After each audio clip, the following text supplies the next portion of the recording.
Hi అండి, welcome to Annapurna home bakes. ఈరోజు 1 kilo vanilla కేక్ని ఎలా ప్రిపేర్ చేయాలో చూద్దామండి. మీలో ఎవరైనా ఫస్ట్ టైం మన ఛానల్ చూస్తున్నట్లయితే లైక్ చేసి సబ్స్క్రైబ్ చేసుకోండి. 1 kg కేక్ని ప్రిపేర్ చేయడం కోసం 8 ఇంచెస్ని యూజ్ చేస్తామండి. 8 ఇంచెస్ యూజ్ చేస్తే మనకి 3 లేయర్స్ అనేవి 3 వస్తాయి. అదే 7 ఇంచెస్ యూజ్ చేస్తే లేయర్స్ అనేవి 4 వస్తాయి. ఇప్పుడు నా కేక్ కొంచెం హైట్ కావాలి కాబట్టి నేను 7 ఇంచెస్ యూజ్ చేస్తున్నానండి. ఇక్కడ నేను 7 ఇంచెస్వి 2 టిన్ తీసుకున్నానండి. ఒక టిన్ వచ్చేసరికి 2 ఇంచెస్ ఉంది హైట్, ఒక టిన్ వచ్చేసరికి 3 ఇంచెస్ ఉంటుందండి హైట్. మనం 1 కిలో బ్యాటర్ని డైరెక్ట్గా ఇలా 3 ఇంచెస్ హైట్ ఉన్న టిన్లో వేసుకోవచ్చండి. బట్ అలా వేసుకుంటే కొంచెం కుక్ అవ్వడానికి టైం పడుతుంది. పై లేయర్ అనేది బాగా డార్క్ బ్రౌన్లో వచ్చేస్తుందండి. సో నేను అందుకు 1 kg బ్యాటర్ని 2 టిన్లో సెపరేట్గా వేసుకుంటాను. అప్పుడు ఈక్వల్గా బేక్ అవుతాయండి. లేయర్స్ కూడా కొంచెం థిక్నెస్ పెరుగుతుంది అలా చేయడం వల్ల. ఇప్పుడు బ్యాటర్ ప్రిపేర్ చేయడం కోసం ఒక బౌల్లో 4 ఎగ్స్ తీసుకోవాలండి. అదేవిధంగా 1 teaspoon vanilla essence, 1 teaspoon pineapple essence and salt వచ్చేసి 1 పించ్ తీసుకోవాలండి. వీటన్నిటిని బాగా మిక్స్ చేసుకోవాలి. కొంచెం ఫోమీగా వచ్చేంత వరకు మిక్స్ చేసుకున్న తర్వాత 1 కప్ పౌడర్ షుగర్ వేసుకోవాలండి. మీరు డైరెక్ట్గా షుగరే వేసుకోవాలనుకుంటే 3/4 కప్ వేసుకుంటే సరిపోతుంది. 3/4 కప్ అంటే 3/4 కప్. ఇక్కడ నేను యూజ్ చేసే కప్ వచ్చేసరికి 250 ml కప్. ఇలా షుగర్ని 2-3 బ్యాచెస్లో వేసుకొని బాగా బీట్ చేసుకోవాలి. వీడియోలో నేను చూపించిన విధంగా బీట్ అవ్వాలండి, అంతవరకు బీట్ చేసుకోవాలి. ఇప్పుడు ఈ బ్యాటర్లోకి 2 టేబుల్ స్పూన్ ఆయిల్ వేసుకోవాలండి. ఆయిల్ వేసుకొని జస్ట్ ఒక 30 సెకండ్స్ వరకు బీట్ చేసుకుంటే సరిపోతుందండి. అలా బీట్ చేసుకున్న తర్వాత ఇప్పుడు ఇంక మనకి బీటర్తో పని ఉండదు. ఇప్పుడు మనం విస్కర్తోనే మిక్స్ చేసుకోవాలండి. విస్కర్తో కానీ లేదంటే స్పాచులాతో కానీ 1 డైరెక్షన్లోనే మనం మిక్స్ చేసుకోవాలి. డ్రై ఇంగ్రీడియంట్స్ వచ్చేసరికి 1 కప్ మైదా, 1 teaspoon baking powder and 1/4 teaspoon baking soda. వీటన్నిటిని ముందుగానే నేను 2-3 సార్లు జల్లించుకొని పక్కన పెట్టుకున్నానండి. ఇప్పుడు ఈ బ్యాటర్లోకి దాన్ని మిక్స్ చేసుకోవాలి. అలా జల్లించుకోవడం వల్ల కేక్ అనేది బాగా ప్లఫీగా వస్తుందండి. మైదాని ఒక్కసారిగా వేసుకోకుండా కొద్దిగా ఒక 2-3 బ్యాచెస్లో వేసుకోవాలి.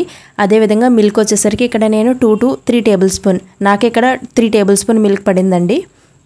ఇప్పుడు వీటన్నిటిని 1 డైరెక్షన్లోనే మనం మిక్స్ చేసుకోవాలి. స్పాచులాతో ఒక్కసారి సైడ్ ఉన్న పిండి మొత్తాన్ని కూడా తీసేయాలండి. నీట్గా బ్యాటర్లో మిక్స్ చేసుకోవాలి.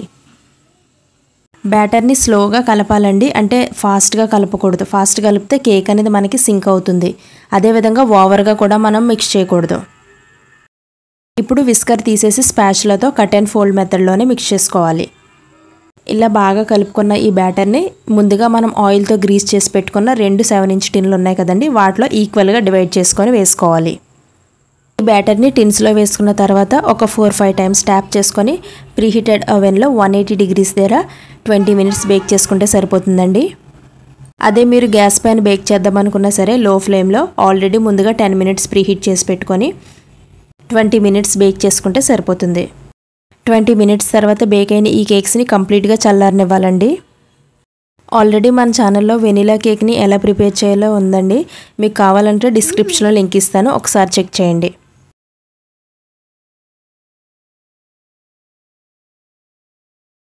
ఇలా బేక్ అయిన కేక్ని డిమోల్డ్ చేసుకోవాలి. స్పాచులాతో ఎడ్జెస్ మొత్తం లూజ్ చేసుకోవాలండి. ఇలా లూజ్ చేసుకున్న తర్వాత అప్పుడు డిమోల్డ్ చేసుకుంటే మనకి బ్రేక్ అవ్వకుండా ఉంటాయి సైడ్స్. ఈ కేక్లో మనం స్పాంజల్ యూజ్ చేయకపోయినా సరే కేక్ చాలా సాఫ్ట్గా ప్లఫీగా వస్తుందండి. ఒక టిన్లో కేక్ని 2 లేయర్స్ కింద కట్ చేసుకోవాలండి. అదేవిధంగా వేరొక టిన్లో కేక్ని కూడా 2 లేయర్స్ కింద కట్ చేసుకోవాలి. టోటల్గా 4 లేయర్స్ అవుతాయి. మనం ఎప్పుడు కూడా హైటెడ్ కేక్స్ని చేద్దాం అనుకున్నప్పుడు ఒకే టిన్లో బ్యాటర్ని ఎక్కువ బ్యాటర్ని వేసే కన్నా కూడా అదే బ్యాటర్ని 2 టిన్స్లో సెపరేట్గా వేసుకుంటే కేక్స్ చాలా ప్లఫీగా వస్తాయండి. స్పాంజ్ హైట్ కూడా పెరుగుతుందండి ఇలా సెపరేట్ టిన్స్లో వేసుకోవడం వల్ల. స్పాంజ్ బేక్ అయినప్పుడే నేను షుగర్ సిరప్ని ప్రిపేర్ చేసుకున్నానండి. అదేవిధంగా షుగర్ సిరప్ కూడా మీరు డైరెక్ట్గా నార్మల్ వాటర్లో షుగర్ మిక్స్ చేసుకొని తీసుకున్న దానికి మనం షుగర్ని వాటర్ని రెండింటిని కూడా కలిపి బాయిల్ చేసిన దానికి డిఫరెన్స్ ఉంటుందండి. మీరు షుగర్ సిరప్ని బాయిల్ చేసి తీసుకోండి. 1 కప్ వాటర్కి 1/4 కప్ షుగర్ అయితే సరిపోతుంది. ఇప్పుడు ఈ షుగర్ సిరప్లో నేను మిల్క్ మేడ్ 1 టేబుల్ స్పూన్ వేసుకున్నానండి. ఇలా మిల్క్ మేడ్ వేసుకోవడం వల్ల టేస్ట్ చాలా బాగుంటుంది వెనిలా కేక్కి. ఇక్కడ నేను తీసుకున్న బోర్డు వచ్చేసరికి 10 ఇంచెస్ అండి, అంటే తెలియని వాళ్ళ కోసం నేను చెప్తున్నానండి. బోర్డు పైన ఫస్ట్ లేయర్ ప్లేస్ చేసి షుగర్ సిరప్తో సోక్ చేసుకోవాలి. విప్పింగ్ క్రీమ్లో కూడా నేను 1 table spoon milk made add చేశానండి. అలా మిల్క్ మేడ్ వేసుకోవడం వల్ల టేస్ట్ చాలా బాగుంటుంది. షుగర్ సిరప్తో సోక్ చేసుకున్న తర్వాత విప్పింగ్ క్రీమ్ని అప్లై చేయాలండి. ఒక సిస్టర్ నన్ను అడిగారండి, కేక్ అనేది క్రాక్స్ రాకుండా ఉండాలంటే ఏం చేయాలని. మనం క్రీమ్ని ఓవర్గా బీట్ చేసినా సరే క్రాక్స్ వస్తాయండి. అదేవిధంగా ఫ్రిడ్జ్ టెంపరేచర్ కూడా ఎక్కువ ఉన్నా సరే మనకి కేక్ అనేది క్రాక్స్ వస్తుంది. ఇప్పుడు ఈ విప్పింగ్ క్రీమ్ పైన మనం మిల్క్ మేడ్ వేసుకోవాలండి. 1 టేబుల్ స్పూన్ మిల్క్ మేడ్ వేసుకోవాలి. ఇక్కడ నేను మిల్క్ మేడ్ని ఫ్రిడ్జ్లో పెట్టానండి, అందుకే కొంచెం బాగా హార్డ్ అయినట్టు ఉంది. మనం మిల్క్ మేడ్ని యూజ్ చేయడానికన్నా ముందుగా 1 అవర్ ముందు ఫ్రిడ్జ్లోంచి బయట తీసి పెట్టుకోవాలి. నేను పెట్టుకోవడం మర్చిపోయానండి. ఇప్పుడు వైట్ చాక్లెట్ కాంపౌండ్ చిప్స్ ఉంటాయి కదండి, ఈ చిప్స్ కూడా మనం కొద్దిగా అక్కడక్కడ యాడ్ చేసుకుంటే టేస్ట్ బాగుంటుంది. మీ దగ్గర ఇలా వైట్ చాకో చిప్స్ లేకపోతే వైట్ కాంపౌండ్ ఉంటుంది కదండి, వైట్ కాంపౌండ్ కూడా గ్రేట్ చేసుకొని వేసుకోవచ్చు. అలా చేసినా సరే కేక్ టేస్ట్ చాలా బాగుంటుంది. సెకండ్ లేయర్ కూడా సేమ్ అంతేనండి. షుగర్ సిరప్తో సోక్ చేసుకున్న తర్వాత క్రీమ్ని అప్లై చేయాలి. క్రీమ్ని అప్లై చేసిన తర్వాత మిల్క్ మేడ్, ఆ తర్వాత చాకో చిప్స్. సేమ్ ఇలాగే 3 లేయర్స్ కూడా రిపీట్ చేసుకోవాలి. ఈ వీడియో కొంచెం లెంతీగా ఉంటుందండి, ఎక్కడ స్కిప్ చేయకుండా ఫస్ట్ నుంచి లాస్ట్ వరకు చూడండి. కొత్తగా బేకింగ్ స్టార్ట్ చేద్దాం అనుకున్న వాళ్ళకి, అదేవిధంగా ఆల్రెడీ బేకింగ్ చేస్తున్న వాళ్ళకి కూడా ఈ వీడియో చాలా యూస్ఫుల్ అవుతుంది.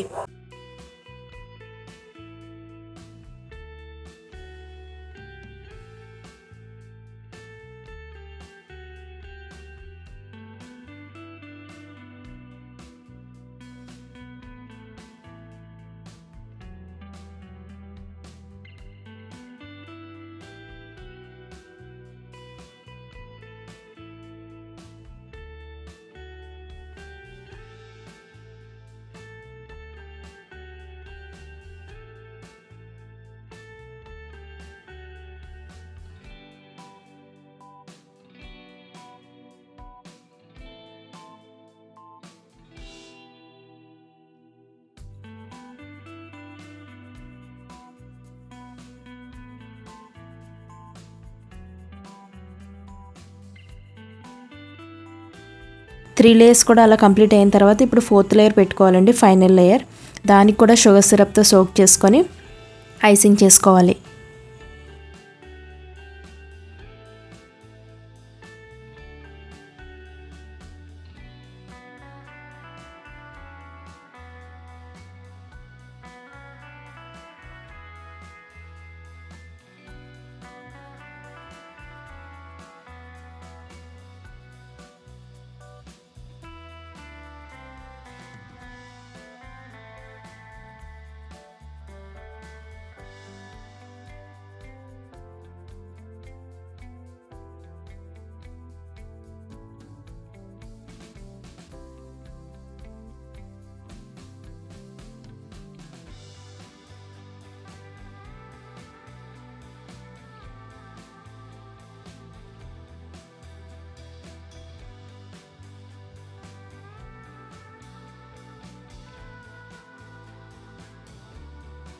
కేక్ మొత్తం ఇలా ఐసింగ్ చేసుకున్న తర్వాత కింద పార్ట్లో నేను లైట్గా పింక్ కలర్ అప్లై చేద్దాం అనుకుంటున్నానండి. అంటే డబుల్ షేడ్ వచ్చేటట్టుగా, పైన వైట్ కలర్ అండ్ కింద వచ్చేసి పింక్ కలర్ కింద బార్డర్లో. సో నేను కొంచెం విప్పింగ్ క్రీమ్లో పింక్ జెల్ కలర్ యూస్ చేశానండి. స్పాచులాతో కేక్ కింద పార్ట్లో మొత్తం కూడా పింక్ కలర్ అప్లై చేసుకున్నానండి విప్పింగ్ క్రీమ్ని. మీరు విప్పింగ్ క్రీమ్లో ఇలా జెల్ కలర్ మిక్స్ చేసి కూడా ఇలా అప్లై చేయొచ్చు, లేదంటే డైరెక్ట్గా కలర్నే మనం అక్కడక్కడ డాట్స్లా పెట్టుకొని కూడా మనం ఐసింగ్ చేయొచ్చు. స్క్రాపర్తో ఒక్కసారి నీట్గా ఫినిషింగ్ చేసుకుంటున్నానండి. స్పాచులాతో పైన ఎక్స్ట్రా ఉన్న క్రీమ్ని కూడా నీట్గా తీసేసుకోవాలి. ఇలా కేక్ మొత్తం ఫినిషింగ్ అయిపోయిన తర్వాత, కేక్ మొత్తం ఐసింగ్ కంప్లీట్ అయిపోయిన తర్వాత ఆయిల్ బ్రష్తో పైన లైన్స్లో డిజైన్ వేసానండి. ఇలా రెడీ చేసిన కేక్ని ఫ్రిడ్జ్లో పెట్టుకోవాలండి. ఇప్పుడు ఫాండెంట్ డెకరేషన్స్ని ప్రిపేర్ చేసుకోవాలి మనం. నేను ఫాండెంట్ బేబీ గర్ల్ని ప్రిపేర్ చేద్దాం అనుకుంటున్నానండి. ఇలా ఫాండెంట్ బేబీని ప్రిపేర్ చేసినప్పుడు మనకి ఫాండెంట్ అనేది స్కిన్ కలర్లో ఉండాలండి. దానికోసం నేను వైట్ కలర్ ఫాండెంట్లో కొంచెం yellow colour fondant and pink colour ఫాండెంట్ని మిక్స్ చేసుకున్నాను. మీ దగ్గర yellow and pink colour fondant లేనట్లయితే వైట్ ఫాండెంట్లో కొంచెం మీరు ఎల్లో అండ్ పింక్ కలర్ని జస్ట్ 1 డ్రాప్ కూడా కాదండి, హాఫ్ డ్రాప్ కన్నా ఇంకా తక్కువే మిక్స్ చేయండి. వైట్ ఫాండెంట్లో ఎల్లో అండ్ పింక్ని మిక్స్ చేయండి. కలర్ని మిక్స్ చేస్తే మనకి స్కిన్ కలర్ ఫాండెంట్ అనేది వస్తుంది. ఇప్పుడు ఆ ఫాండెంట్ అనేది మనకి ఏ క్లైమేట్లో అయినా సరే స్టేబుల్గా ఉండడం కోసం CMC పౌడర్ని కొంచెం మిక్స్ చేసుకున్నానండి. కొంచెం అంటే జస్ట్ ఒక చిన్న పించ్ నేను మిక్స్ చేసుకున్నాను. నేను ఏ ఫాండెంట్ యూస్ చేస్తానని అడుగుతారు కదండి, దానికోసం నేను చూపిస్తున్నాను ఏ ఫాండెంట్ యూస్ చేస్తానో. ఇప్పుడు మీకు స్కిన్ కలర్ ఫాండెంట్కి వైట్ కలర్ ఫాండెంట్కి అనేది డిఫరెన్స్ చూపిస్తాను చూడండి. వీడియోలో చూడండి, మీకు రెండింటికి డిఫరెన్స్ ఎలా ఉందో క్లియర్గా తెలుస్తుంది. ఇప్పుడు మనం ఫాండెంట్ బేబీని ప్రిపేర్ చేసుకోవడం కోసం మనకి ఇలాంటి మౌల్డ్ ఒకటి కావాలండి. ఈ మౌల్డ్ నేను బయట బేకింగ్ మెటీరియల్ అమ్మే షాప్లో తీసుకున్నానండి. ఇవి అమెజాన్లో కూడా అవైలబుల్గా ఉన్నాయి. ఈ మౌల్డ్లో ఫాండెంట్ అనేది అతుక్కోకుండా ఉండడం కోసం నేను కొంచెం కార్న్ఫ్లోర్ని డస్ట్ చేసుకున్నాను. ఇప్పుడు ఫాండెంట్ని కొంచెం సన్నగా రోల్లా చేసుకొని ఆ మౌల్డ్లో ప్లేస్ చేసుకోవాలండి. కొంచెం టైట్గా మన ఫింగర్స్తో ప్రెస్ చేసుకోవాలి గట్టిగా. సైడ్స్ అనేవి ఎక్స్ట్రాగా ఉండకుండా ఆ ఫాండెంట్ మౌల్డ్కి కరెక్ట్గా సెట్ అయ్యే విధంగా మనం ఫింగర్స్తో గట్టిగా ప్రెస్ చేసుకోవాలండి. మీరు ఫాండెంట్ కొంచెం ఎక్కువగా తీసుకున్నట్లయితే వీడియోలో నేను చూపించిన విధంగా అలా బ్లేడ్తో కట్ చేసుకోండి. ఇప్పుడు మౌల్డ్ నుంచి ఫాండెంట్ బేబీని రిమూవ్ చేయడం కోసం ఆ మౌల్డ్ని వీడియోలో నేను చూపించిన విధంగా రివర్స్ చేసి ఫింగర్స్తో ప్రెస్ చేయండి. అలా ఫింగర్స్తో బ్యాక్ సైడ్ని మనం ప్రెస్ చేయడం వల్ల మౌల్డ్ నుంచి ఫాండెంట్ బేబీ అనేది ఈజీగా డిమోల్డ్ అవుతుంది. అంతేనండి, మనకి ఫాండెంట్ బేబీ రెడీ. వీడియోలో నేను చూపించిన విధంగా సైడ్స్ ఏమైనా ఎక్స్ట్రా ఉన్నట్లయితే మీరు నైఫ్తో లెవెల్గా కట్ చేసుకోండి. బేబీని ప్లేస్ చేయడం కోసం కింద మ్యాట్ లాంటిది అన్ని మనం ఏదన్నా కట్ చేసుకోవాలండి రౌండ్గా.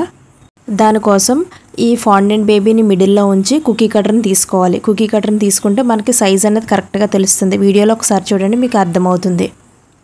ఇప్పుడు ఆ కుకీ కటర్ సైజులో మనం ఈ రెడ్ ఫాండెంట్ అనేది రోల్ చేసుకొని కట్ చేసుకోవాలి. మనం ఫాండెంట్లో కొంచెం కలర్స్ ఎక్కువగా యాడ్ చేసినట్లయితే ఫాండెంట్ అనేది కొంచెం లూజ్ అవుతుందండి. అప్పుడు కార్న్ఫ్లోర్ మిక్స్ చేసుకోండి, సరిపోతుంది. కార్న్ఫ్లోర్తో డస్ట్ చేసుకుంటూ ఫాండెంట్ని రోల్ చేసుకోవాలండి వీడియోలో నేను చూపించిన విధంగా. అలా రోల్ చేసుకొని మనకి ఎంత థిక్నెస్ కావాలో చూసుకొని కుకీ జార్తో మనం కట్ చేసుకోవాలి.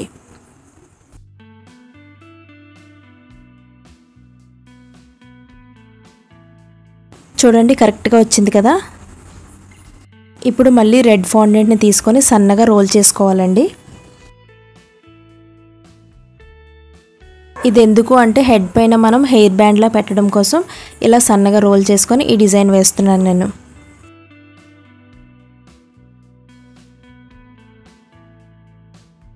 వీడియోలో నేను చూపించిన విధంగా రెండు మడతల పైన ఇలా రోల్ చేసుకొని పక్కన పెట్టుకోండి.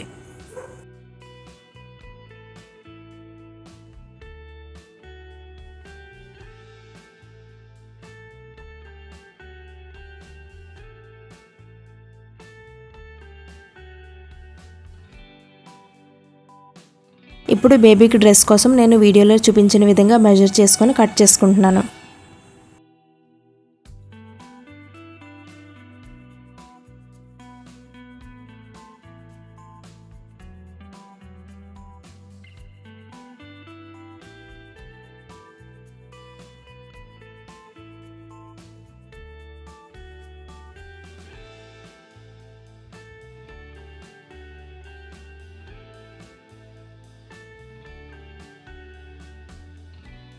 ఆ డ్రెస్ పైన ఎలాస్టిక్ ఎఫెక్ట్ కోసం వీడియోలో నేను చూపించిన విధంగా రోల్ చేస్తున్నానండి.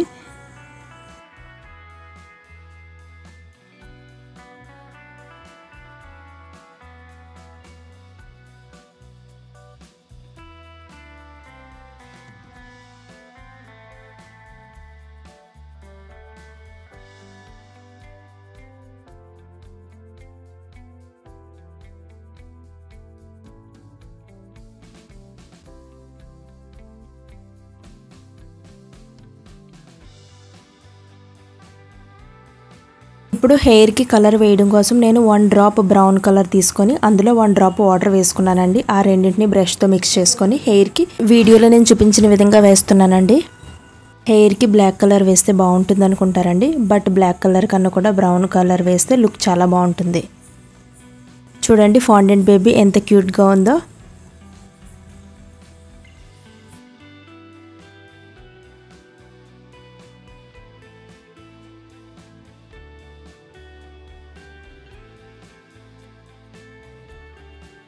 ఇప్పుడు ఫాండెంట్ కటర్తో ఒక ఫ్లవర్లా కట్ చేసుకున్నానండి. ఆ ఫ్లవర్ ఎందుకంటే ఇలా హెయిర్ బ్యాండ్ పైన చిన్న బోలా వస్తే బాగుంటుందని నేను ఫ్లవర్లా కట్ చేసుకున్నాను.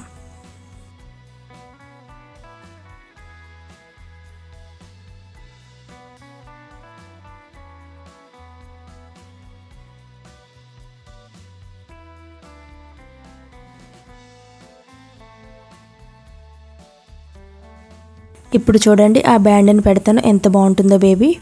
ఇలా ఎక్స్ట్రా ఉన్నది మనం కట్ చేసుకోవాలి.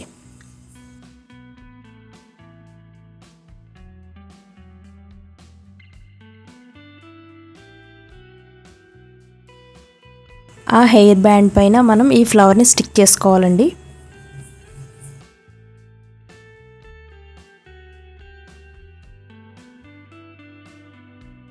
అంతేనండి, ఎంత క్యూట్గా ఉండే ఫాండెంట్ బేబీ రెడీ అండి. చాలా అంటే చాలా క్యూట్గా ఉందండి ఈ ఫాండెంట్ బేబీ. ఇప్పుడు కేక్ డెకరేషన్ కోసం నేను ఎక్స్ట్రా ఫ్లవర్స్ అనేది కట్ చేసుకున్నాను.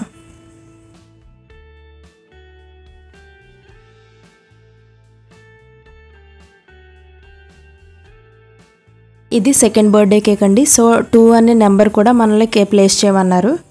దానికోసం వైట్ కలర్ ఫాండెంట్తో 2 అనేది కట్ చేసుకొని ఇలా రెడ్ కలర్ ఫాండెంట్ని కట్ చేసుకొని ఆ 2 వచ్చేసి రెడ్ కలర్ ఫాండెంట్ మీద ప్లేస్ చేసుకున్నాను.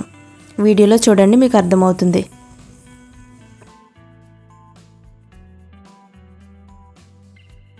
ఇప్పుడు కేక్ పైన ఒక సైడ్ గోల్డ్ రిప్స్ వేసుకున్నానండి. కేక్ కింద పార్ట్లో వైట్ అండ్ పింక్ లాగా డాట్స్ వేసుకున్నానండి 2 కలర్ కాంబినేషన్తో. ఒక డాట్ వచ్చేసరికి వైట్ అండ్ ఒక డాట్ వచ్చేసరికి పింక్, అలాగా కాంబినేషన్లో వేసుకున్నాను.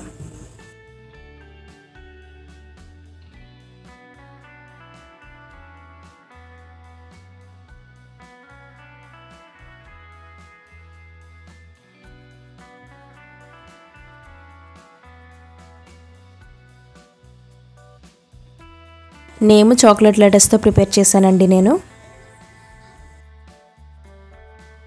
ఇప్పుడు మనం ముందుగా ప్రిపేర్ చేసుకున్న ఫాండెంట్ అన్నీ కూడా నేను కేక్ పైన ప్లేస్ చేసుకుంటున్నాను.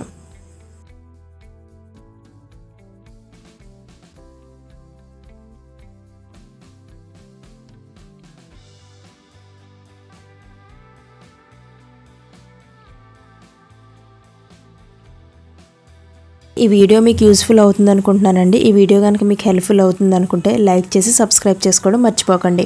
Thank you for watching.